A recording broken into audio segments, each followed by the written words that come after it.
Hati-hati. Sorban ini hati-hati. Kalau kita sujud pakai sorban. Allahu Akbar. Ini di depan kita nih. Sorban. Sujud di atas sorban. Tidak sah. Ini Piki kemari. Sujud begini. Tidak sah. Kira-kira jelas tidak? Tapi kalau Piki ini jatuh. Sujud di atas Piki. Sah. Sah. Ini jatuh. Sujud di atas sorban. Sah. Tapi kalau sorban ini sedang kita pakai. Begini. Sorban di depan kita. Terus sujud di atas sorban. Tidak sah. Nah, kalau Anda lagi sujud.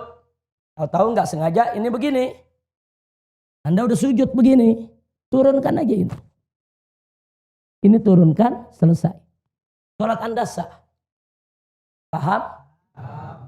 Jadi jangan mentang-mentang pakai sorban. Ada yang sujud kadang-kadang di atas sorban. Tidak sah. Sebab kalau Anda sujud di atas sorban. Sorban yang sedang Anda pakai. Berarti Anda sujud di atas pakaian yang sedang Anda gunakan. Gak boleh. Kira-kira jelas tidak? Nah, makanya sekarang. Bagaimana kalau orang rambutnya panjang nutup semua ini? Dia sujud. Tidak ada bagian jabahnya yang menempel di lantai. Ketutup rambut. Tidak sah. Ini jabah mesti nempel. Nah, nempelnya pun harus ada beban.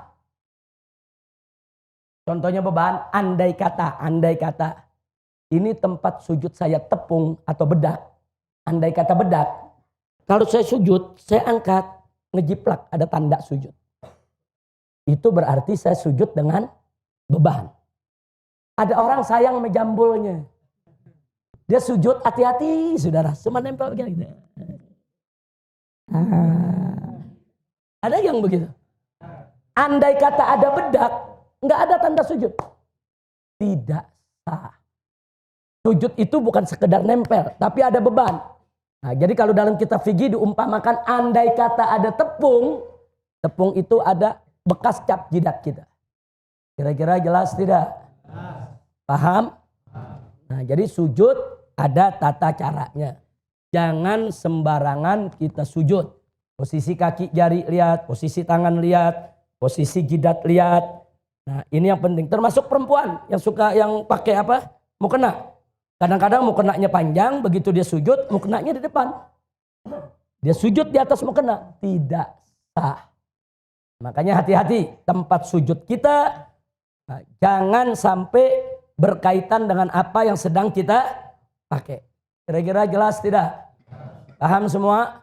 Jadi kalau ini Piki nutup begini, sujud tidak sah. Tapi kalau ini Piki jatuh, sujud di atas Piki sah. Karena kalau fikih sudah terlepas, dia tidak lagi sedang kita pakai. Sampai di sini jelas? Paham? Baik. Berikutnya. Nah, begitu kita bangun dari sujud, perhatikan kaki kita. Bangun dari sujud. Allahu Akbar. Pantat kiri kita duduk di atas kaki kiri. Kanan kita, jari jemarinya ini menghadap ke kiblat. Perhatikan, ini belakang begini. Ini namanya duduk apa nih? Ini namanya duduk apa? Iftirash. Ini duduk iftirash. Jadi tidak begini duduknya. Tidak juga begini. Kecuali bagi yang berhalangan, yang sakit, yang badannya kegemukan, yang ada asam uratnya, dia nggak bisa duduk dengan sempurna, itu lain masalah. Tapi kalau kita lagi sehat walafiat, duduk yang sempurna, duduk di atas betis kiri nih, ini telapak kaki kiri nih, ini pantat kita duduk di kaki kiri nih. Nah, beban kita ada di kiri, kaki kanan. Nah, kita lihat ini seperti ini. Jari jemari, perhatikan.